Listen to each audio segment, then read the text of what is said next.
자, 여러분, 오늘은 일제 식민 통치랑 경제 수탈 그 부분 한번 들어가 볼 거예요. 보시면 일제 식민 통치 기간부터 살펴보겠습니다. 1910년 한일 병합조약을 맺은 이후로 몇 년까지 1945년 우리가 해방할 때까지 총 36년간 우리가 일본의 지배를 받잖아요. 그 시기는 크게 이렇게 세 가지 시기로 구분을 할 수가 있어요.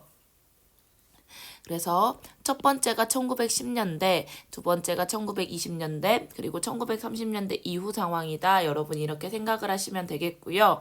1910년대와 1920년대까지만 오늘은 다룰 거니까 여기까지 설명을 하도록 하겠습니다. 1910년대는 이제 일본조차도 어때요? 이제 막 일제강점기가 시작됐으니까 무력으로 굉장히 억누르려는 통치를 하기 시작해요. 그래서 이 시기를 무단 통치 시기다라고 하고요. 이렇게 일본이 무력으로 억누르는 통치가 무려 10년 동안 정도 19년까지 전개가 되는 거예요. 그래서 우리 민중들은 굉장히 고통스러웠고 그러한 고통의 표현이 1919년 3.1운동이라는 굉장히 큰 민족운동으로 발현이 되게 되죠. 그래서 일본은 이런 생각을 해. 지금 10년에 가까운 시간 동안 굉장히 무력으로 억압적으로 통치를 했는데 조선인들한테는 이게 뭐라고 할까? 와닿지가 않는구나. 조선인들은 무조건 폭력적으로 다스린다고 해서 말을 잘 따라주는 민족이 아니구나라고 생각하는 등 일본 입장에서도 굉장히 이러한 무단 통치의 통치 방식에 한계점을 느끼게 돼요. 그리고는 이제 조선인 너희에게 문화적으로 통치를 해줄게라는 명목으로 이제 문화 통치를 하겠다고 말을 하게 되는데 그래서 큰 흐름은 1910년대에 무력으로 억눌렀던 무단 통치에서 3.1운동을 계기로 문화통치로 바뀌어갔구나라고 여러분이 생각을 하시면 될 것 같습니다. 그래서 오늘은 무단통치와 문화통치의 이 각각의 식민통치 방법을 공부를 하고요. 그때에 따른 경제적 수탈 과정도 따라 보겠습니다. 문제를 보시면은 여러분 여기에서 선생님이 네 문제나 출제를 했어요. 그러니까 집중을 해서 잘 들어주셨으면 좋겠습니다. 그러면 본격적으로 학습지 잘 챙기시면서 수업 들어가 보도록 하겠습니다.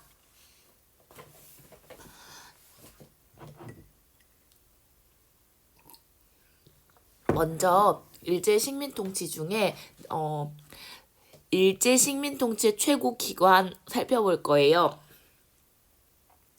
여러분 살펴보시면은 이 일제 식민 통치 최고 기관은 조선 총독부라고 나와 있죠. 왼쪽에 빈칸에 조선 총독부라고 써주시고요. 1910년대 카테고리에 넣어놨지만 이 조선 총독부는 10년부터 몇 년까지 45년까지 일제식민의 통치 최고기관으로서 우리나라에서 군림했다 생각을 하시면 돼요. 조선 총독부니까 당연히 이곳을 아우르는 가장 높은 직책은 누구겠어? 총독이라는 직책이 여러분 있었겠죠. 그러면 이렇게 높은 총독이라는 인물은 어떤 사람이 임명이 되냐면 읽어볼게요. 육해군 대장 중에 임명이 된대. 그 소리는 무슨 소리냐? 육군대장, 해군대장, 즉 군인 장군 출신들이 임명이 된다는 거잖아요. 이것만 생각해 보더라도 어떤 걸 느낄 수 있을까? 일본이 굉장히 군인으로서 억압적으로 조선을 통치하려고 하는구나 여러분이 생각을 해주실 수 있으면 좋을 것 같아요. 그리고 이러한 총독은 권한이 굉장히 셌는데 어떠한 권한을 가지고 있냐. 행정권, 입법권, 사법권이라는 무려 3권을 소유한 인물이고요. 심지어 군대 통수권까지 가지고 있대. 그래서 총독이라는 인물이 굉장히 권한도 강했구나도 여러분이 함께 기억을 해주셨으면 좋을 것 같습니다. 다음으로 중추원이라는 기관이 있어요. 우리가 고려시대 때도 들어봤고 독립협회할 때도 들어봤는데 이 일제의 식민통치 이 부분에서 중추원이란 무엇이냐면 조선 총독의 자문기구 역할을 하는 거구나라고 생각하시면 돼요. 그러면 누가 총독의 자문기구 역할을 하냐? 바로 한국인들이 이 중추원에서 총독의 자문기구 역할을 하는데 생각하면은 일본이 우리말을 들으면서 우리한테 정치를 물어봤다고? 라고 생각할 수 있지만 바로 이 점을 일본이 노린 거예요. 실제로 1919년까지 중추원에서 여러 가지 정책을 결정하는 회의가 단 한 차례도 열리지가 않았어요. 이 말은 무슨 말이냐? 친일파로 중추원의 인사들을 싹 깔아놓고 우리 일본은 피지배 민족인 한국인들한테 정치를 참여할 수 있도록 해주는 굉장히 뭐랄까 신사적인 통치를 하고 있다. 이렇게 한국인의 정치 참여를 선전하기 위해서 만든 기구가 중추원이구나 라고 생각을 하시면 될 것 같아요. 그래서 다시 한번 정리를 해보면 여러분, 총독이라는 인물이 있었고 이게 최고 직책이었다 이렇게 정리를 하시고요. 그 다음에 이 조선 총독부 아래에는 조선 총독의 자문기구인 중추원도 있었다 생각해 주시면 되겠습니다.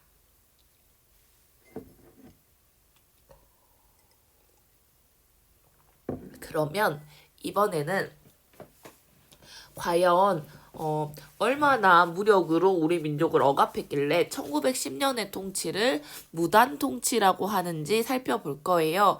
여러분 보시면은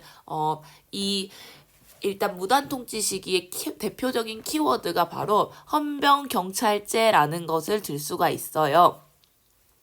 자, 경찰들이 깔려 있는데 이 경찰은 그냥 우리가 일반적으로 흔히 접하는 민간인 경찰이 아니야. 민간인을 대상으로 하는 경찰이 아니라 헌병 경찰입니다. 헌병이라는 것은 어떤 거예요? 군인들을 잡는, 그러니까 군인들의 경찰을 헌병이라고 하는데 이 군인들을 상대하는 헌병을 우리 일반 사람들을 대하는 경찰 제도에 완전히 다 깔아놓는 거야. 우리는 민간인이잖아. 군인이 아닌데 군인을 관리하는 경찰이 지금 전국에 이렇게 무섭게 깔려 있다고 생각을 하면 돼요. 굉장히 공포적인 분위기가 조성이 됐겠구나 생각하시면 되는데 이렇게 이름만 들어도 무시무시한 헌병 경찰은 권리가 있었어. 이들은 어떤 권리가 있었냐면요. 범죄 직결례라는 권한을 가지고 있었어요. 자, 범죄 직결례는 여러분 직결 처분권이라는 말도 많이 들어보셨죠? 중학교 때. 말 그대로 범죄를 즉시 판결할 수 있는 권리가 지금 이 헌병경찰한테 있는 거예요. 다시 한번 범죄를 즉시 판결할 수 있는 권한이 헌병경찰한테 있구나 여러분이 생각을 하시면 돼요. 아니 그러면 원래는 어떻게 해야 되죠? 경찰이 이제 어떻게 하면 범인을 잡으면 이 범인은 재판을 기다렸다가 정당하게 선고를 받고 복역을 하게 되고 일정한 처분을 받게 되는데 이 1910년에는 헌병경찰에게 즉시 범인을 어떻게 판결할 수 있는 권리가 있었기 때문에 이들의 권한이 굉장히 컸구나 생각하시면 되고요. 사실 어떠한 큰 잘못도 없더라도 이렇게 처분을 했다고 보시면 될 것 같아요. 그러면 이들이 어떤 처분을 했을지 생각해 보면요. 조선 태영령이라는 이렇게 벌칙을 내릴 수가 있었어요. 자, 헌병경찰이 즉시 판결을 내리는데 그 결과 조선인들은 조선 태영령이라는 처벌을 많이 받았다 생각하시면 될 것 같아요. 여기가 바로 조선 태영령의 틀이라고 생각하면 돼. 이렇게 사람이 이렇게 있으면 묶어놓고 이렇게 볼기짝을 때리는 거예요. 굉장히 아파가지고 살점이 떨어져 나갈 정도로 고통스러운 형벌이었는데 그냥 길거리에서도 어떻게 합니까? 볼기짝을 내리고 이렇게 때렸구나 생각하시면 돼요. 그런데 정말 마음이 아픈 것은 이름이 이렇게 태라는 얇은 걸로 때렸다 해서 태형령이거든요. 근데 이 앞에 뭐가 붙어 있어? 조선이라는 말이 붙어 있어. 이 태형령의 대상은 오직 조선인만을 향한 것이었고요. 일본인은 이 태형의 직결 처분의 대상이 되지 않는구나도 같이 생각해 주시면 좋겠어요. 그러면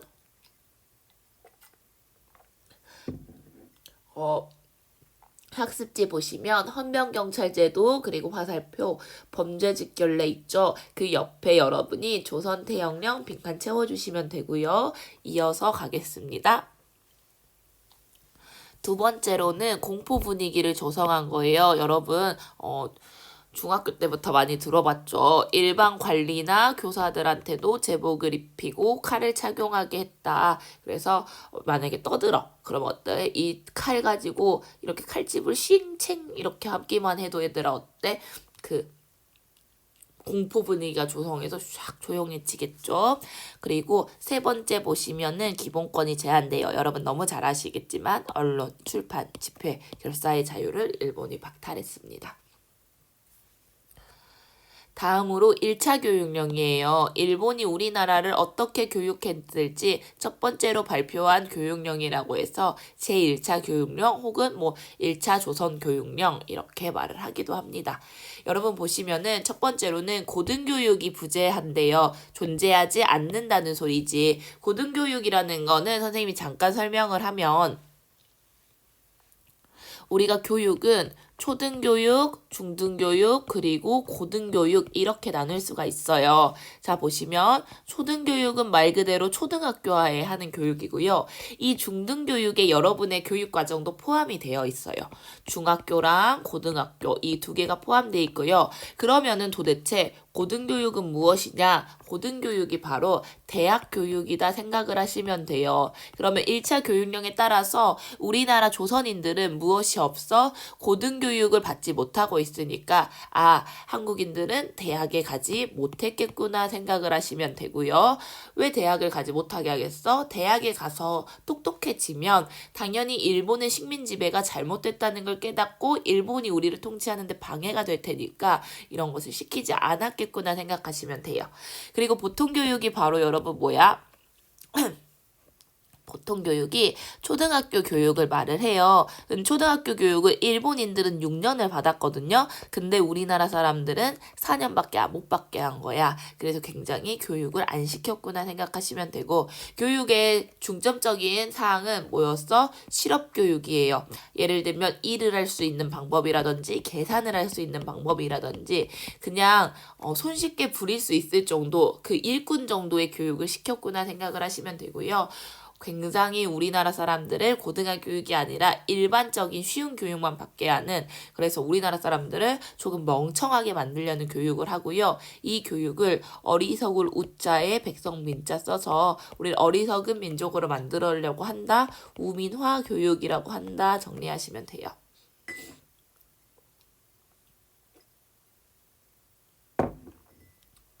자, 다음으로 살펴볼 것은 여러분 중요합니다. 1910년대 경제적 수탈 살펴볼게요. 자, 경제적 수탈 보시면은 무슨 사업 나와 있습니까? 토지조사 사업 나와 있어. 이거 토지조사 사업 딱 생각하면은 우리 한자로 양전 사업이라고 하는 게 바로 이거잖아요. 그럼 무엇이냐? 양전 사업하는 목적이 뭐였어? 흥선대원군 때 생각해봐도 숨어있는 토지를 찾아내서 세금을 늘리기 위해서예요. 지금 토지조사 사업을 누가 하고 있어? 총독부에서 하고 있겠지. 그러면은 목적은 무엇이겠어? 자신들이 식민 통치, 우리나라를 통치하는 데 필요한 돈을, 경제적 기반을 확보하기 위해서 한 게 바로 토지조사 사업인데 얘네들이 이렇게 하면 모양이 빠지잖아. 그러니까 뭐라고 설명을 하는 거야? 조선인들은 근대적인 토지 소유권이 확립이 안 되어 있기 때문에 우리가 이것을 조사해서 토지 소유권을 확립시켜줄게 라는 명목으로 시작을 합니다. 하지만 실제적인 목적은 무엇이었다? 식민 통치의 경제적 기반을 확보하기 위해서였다. 여러분이 정리를 해주셔야 돼요. 그러면은 어떻게 기반을 확보할 수 있을까? 첫 번째로는 방금 말했듯이 숨어있는 토지를 이제 찾아내가지고 과세지 세금을 낼 수 있는 땅을 확보를 한 거고요. 그 다음에 두 번째로는 어떤 게 있냐면 이제 이 사람들이 신고를 해야 되게 만들어. 다시 갈게요. 토지조사 사업의 내용, 토지조사 사업을 어떻게 하냐? 그 방법은 무엇이냐면 뭐라고 써있어? 기한부 신고제라는 거야. 신고를 하는데 일정한 기한에 맞춰서 해야 된다는 거. 기한 안에 해야 되는 거야. 그러면 이 기한을 굉장히 짧게 주고요. 신고 방법도 어렵게 만듭니다. 뭐라고 하고 있냐면 일부러 어렵게 만들었다고 라고 말을 하고 있고 곧 다 일본 땅이 될 겁니다 라고 말을 하고 있잖아요. 무슨 소리냐면 기한 내에 신고하지 않는 토지는 주인이 없는 토지라고 보고 어떻게 하는 거야? 다 가져가는 거야. 그래서 총독부 토유의 토지가 되는 거예요. 보시면 공고를 하는데 일본어로 하고 한자로 막 이렇게 어렵게 써놓는 거예요. 그러면 당연히 우리 농민들이 못하게 되겠지. 신고를 못하게 되겠죠. 그리고 기한도 굉장히 짧게 하고요. 근데 이렇게 기한도 짧고 어렵게 해놨으면서 내 서류는 굉장히 많게 하는 겁니다. 그래서 대부분의 농민들이 토지를 이렇게 자기 거다 신고를 하지 못했고, 사실 우리나라 입장에서는 일본말 들어주기 싫잖아. 그래서 내 땅인데 도대체 왜 일본 놈들한테 신고를 해야 되는 거야? 라는 감정도 많이 있었어요. 그래서 농민들이 일제에 대한 반감을 많이 가지고 있었기 때문에 또 토지 신고가 기한 안에 제대로 실시가 되지 않았습니다. 어쨌든 이유를 몰라서 기간을 놓쳐서건 아니면 정말 일본말을 듣기 싫어서건 우리가 신고를 안 했잖아? 그럼 이 안 한 토지는 다 누구 소유의 토지가 되는 거야? 다 일본 소유의 토지가 되는 겁니다, 여러분. 그래서 보시면 결과적으로 어떻게 되냐? 우리나라 토지의 40%가 조선 총독부 소유의 토지가 되고요. 첫 번째로는 토지 자체가 굉장히 늘어나게 된다. 그리고 두 번째로는 조선 총독부의 지세 수입 숨어있는 토지들이 나올 테니까 이것이 증가하게 된다. 그리고 여러분 두 번째 거 보시면은 여기 2번 보시면 한국 농민의 관습적 경작권이 상실되어 있다고 하잖아요. 이게 무슨 말이냐면 일본은 토지조사 사업의 결과 딱 하나만 인정을 해주는데 무엇만 인정을 해줬냐면요.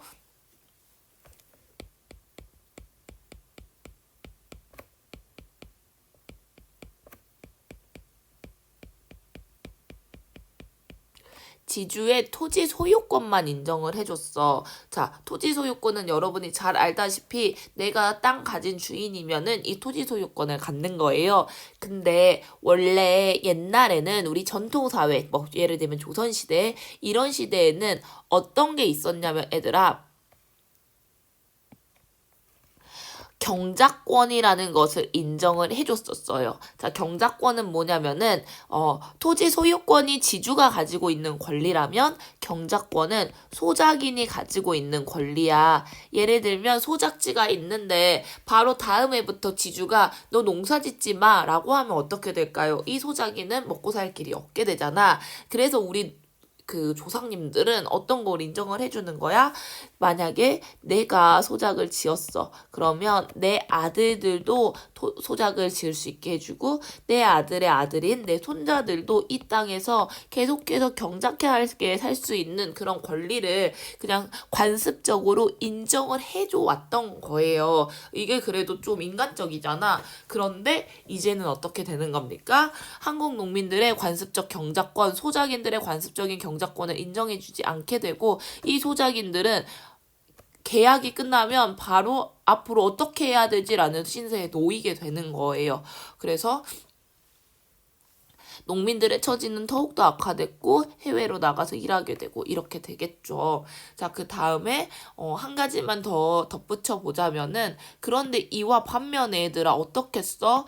지주 입장에서는 굉장히 좋아. 사실은 이 경작권이라는 게 돈 많은 지주 입장에서는 너무 성가신 일이잖아. 소장료도 올리고 싶고 이런데 이 사람한테 계속 하기가 싫은 거지. 그래서 지주들은 이 시점을 기점으로 돈이 많은 사람들은 뭐 친일파가 되는 인물들도 많이 늘어날 수도 있었다. 이렇게 여러분이 생각을 하시면 되겠습니다. 자, 지금 결과를 한 4가지 정도 설명을 했는데 여러분이 교과서를 보고 꼭 정리를 다시 한번 해주시면 좋겠고요. 이어서 산업통제 가겠습니다. 자, 1910년대 10년대 여러분 경제적 스타를 보시면요. 회사령이라는 게 있어. 자, 회사령이라는 게 무엇인가 우리가 살펴볼게요. 한국인이 회사를 건립할 때는 조선 총독부의 허가를 받아야 돼. 자, 그래서 조선 총독부는 심지어 회사를 건립된 회사여도 이거 좀 마음에 안 들어하면은 영업 정지시키고요. 폐지시키고요. 이걸 할 수가 있는 게 회사령이라는 악법이다 생각하시면 될 것 같아요. 그래서 이걸 왜 했냐면은 봐봐. 우리 한국인들이 굉장히 좋은 회사를 만들어서 경제적으로 성장하는 것을 막기 위해서예요. 그래서 한국인의 기업 설립을 억제하기 위해서 허가제라는 회사령을 이제 실시를 한 거고, 학습지 보시면 허가제로 운영했다. 누구의 허가? 총독의 허가죠. 회사령을 공포했다. 빈칸 채워주시면 되겠습니다.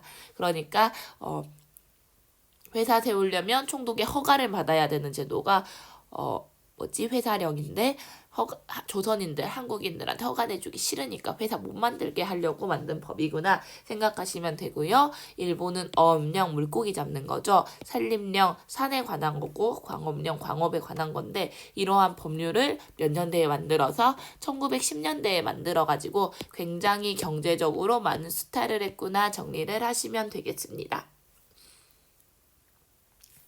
그 다음에 일본이 이거 한번 이야기해 볼게. 1910년대 일본이요. 철도도 만들고 도로도 만들고 항만시설도 만들어요. 항만시설이라는 건 항구랑 배가 다닐 수 있는 항로를 생각하시면 되는데, 이렇게 교통을 여러분 일본이 1910년에 편하게 닦아준다라고 말을 하는 사람이 있어요. 그래서 1910년대에 일본에 이런 식민 지배 정책이 있었기 때문에 우리나라의 근대화가 가능했다라고 주장하는 집단이 있는 거야. 너무 어이가 없는데, 이게 왜 어이가 없는지 한번 볼게요. 여러분 오른쪽 지도 선생님이 한번 살펴볼 건데, 우리나라에 제일 먼저 생긴 철도가 경인선이라는 철도예요. 보시면 서울에서 어디까지? 인천까지 이어져서 경인선이고요.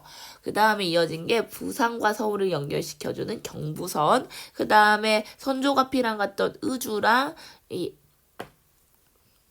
서울을 연결시키는 경의선이 있어요. 그리고는 원산과 연결시키는 경원선, 마지막으로 호남선 이렇게 있단 말이야. 근데 여러분 보시면은 지도가 이렇게 X자 표시로 되어 있잖아. 뭐 하기 쉬운 거냐면 여러분 봐봐. 일본이 우리나라를 효율적으로 지배하기 쉬운 거야. 이쪽 저쪽 빨리빨리 왔다 갔다 할 수 있도록 만든 거고, 이렇게 왔다 갔다 하면서 우리나라의 자원을 가득가득 수탈해내기 위해서 만든 거예요. 그래서 1910년대 일본이 우리나라의 철도 건설하고 도로 건설하고 항만시설 건설하고 이거 왜 한 거야? 전부 다 자기들이 효율적으로 지배하려고 수탈하려고 투자한 겁니다. 아시겠죠? 그리고 이 돈도 결국에는 우리 식민 지배하면서 뜯어낸 돈으로 한 거다. 이렇게 여러분이 생각하시면 되겠어요.